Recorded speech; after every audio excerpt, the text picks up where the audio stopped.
네, 오늘은 비컨 뉴스부터 진행을 하도록 하겠습니다. 이종훈 작가와 함께합니다. 어서 오세요. 안녕하세요. 네, 어떤 이야기입니까? 네, 예전에 제가 정경심 교수의 PC에서 총장 직인 파일이 나왔다라고 SBS가 보도했던 뉴스 이야기했던 거 기억나시죠? 네, 그래서 뭐 시민한테 항의받았다 뭐 네, 이런 얘기 했었죠. 시민에게 항의도 받고 뭐 SBS 기자협회가 그 시민을 법적 대응하겠다 네. 이렇게까지 이야기를 했고, 네. 근데 누리꾼들은 잘못된 오보다라고 주장하는 쪽이 있고 네. 반대로 SBS는 오보가 아니다, 표현상의 실수다 이렇게 말을 하고 있었는데 네. 이 문제에 대해서 어제 방송통신심의위원회 줄여서 방심위가 결론을 내렸습니다.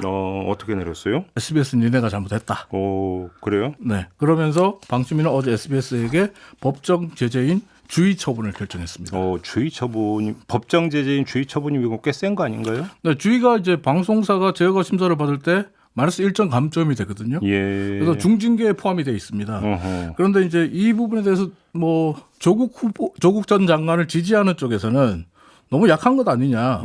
한 사람의 한 가족의 삶을 망가뜨리는 스모킹건이 됐던 오보였는데 주의란이 차라리 그냥 딱밤을 주지 그랬냐. 왜냐하면 이제 그 법정 제재를 보면 네. 주의가 마이너스 1점이고 경고가 마이너스 2점이고 네. 관련자 징계가 마이너스 4점, 가징금 부과가 마이너스 10점이거든요. 예전에 JTBC에서 다이빙벨 보도한 적 있잖아요. 네네네. 그 다이빙벨 보도가 관련자 징계 마이너스 4점 받았거든요. 그러다 보니까 이제 누리꾼들 사이 특히 조국 전 장관을 지지하는 쪽에서는 너무 약하다 이렇게 이야기하는 쪽도 있습니다. 근데 딱밤이 나왔다고요? 차라리 딱밤을 줘라 차라리. 딱밤 맞아보신 적 있으세요? 딱밤 좀 많이 맞았죠. 그래요? 어릴 때. 어릴 때. 네. 그래요? 얼마나 아픈지 아세요? 네. 죄송합니다. 주의보다 더 아플까요? 아무튼 방심위가 주의 결정을 내린 이유가 뭐예요? 네, 그 이유를 설명하기 전에 뭐 먼저 문제가 됐던 SBS 작년 9월 7일 뉴스 내용부터 한번 다시 들어보시죠. 이후 정 교수는 압수수색 전에 연구실에서 가져갔던 업무용 PC를 검찰에 이미 제출했습니다. 검찰이 이 PC를 분석하다가 동양대 총장의 직인이 파일 형태로 PC에 저장돼 있는 걸 발견한 것으로 SBS 취재 결과 확인됐습니다. 검찰은 총장의 직인 파일이 정 교수의 연구용 PC에 담겨 있는 이유가 석연치 않다고 보고 있습니다. 네. 네, SBS 이 보도를 보면 검찰이 PC를 분석하다가 동양대 총장 직인이 파일 형태로 PC에 저장돼 있는 걸 발견했다. 이걸 SBS 취재 결과 확인했다. 단독 보도를 SBS가 내보냈거든요. 네. 그런데 방심위도 지적을 하고 있습니다만 검찰이 동양대 휴게실에서 총장님 파일이라는 폴더가 들어있는 PC를 발견했고 이게 이제 그 총장님 파일이 든 PC였어요. 그러니까 네. 정경심 교수의 PC가 아니라 네. 게다가 이 PC를 검찰이 발견한 게 작년 9월 10일입니다. 근데 아까 말씀드린 대로 뉴스는 작년 9월 7일에 나갔어요. 네. 검찰이 확보하기도 전에 검찰이 발견했다고 얘기를 한 거죠. 예지력 있네요. 그러니까 3일 전에 나온 네. 뉴스였어요. 네. 앞서가는 뉴스였죠.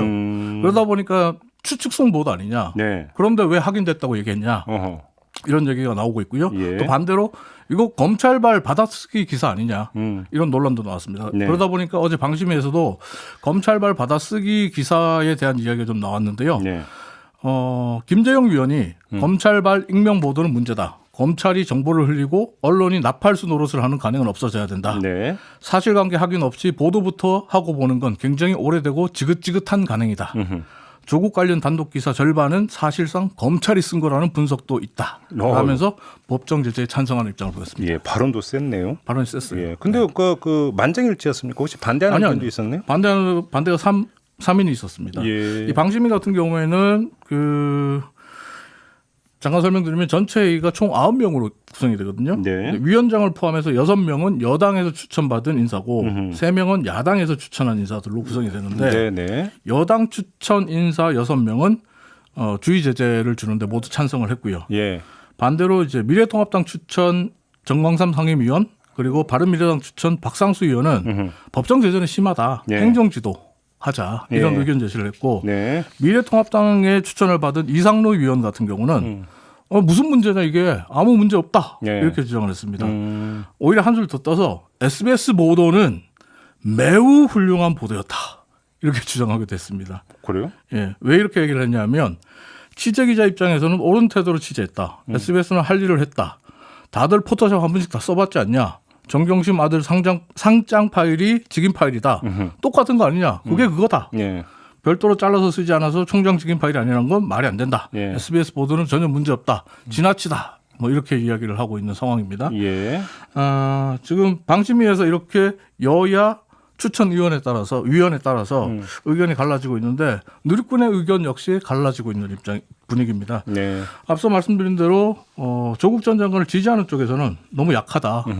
더 세게 징계했어야 되는 거 아니냐 이런 네. 이야기가 있고 예. 반대로 조국 전 장관을 지지하지 않는 쪽에서는 그게 그거다라는 이상로 위원의 말에 동의하면서 이걸 뭐 주의까지 주냐 법정 제재가면 아니지 않냐라는 반응을 보이고 있는데 엄밀하게 얘기하면 근데 지금 이종훈 작가는 계속 이제 조국 전 장관을 지지하는 쪽, 지지하지 않는 쪽 이렇게 이 말씀을 하셨는데 네. 엄밀하게 보면 이거는 이제 사실 보도냐 아니냐 이 문제잖아요. 그렇죠. 그러니까 5번이 아니냐의 문제죠. 뭐 지지 뭐 여부하고는 상관없이 그것만 놓고 판단하면 되는 거죠. 누리꾼의 이제 그 반응들 자체가 이렇게 갈라지는 부분이 어떻게 보면 어제 방심위의 결정으로 끝나야 돼요. 이건 오보로 결정이 났기 때문에 네네. 끝나야 되는데 이런 예. 논란이 아직까지 이어지고 있는 상황이고 예.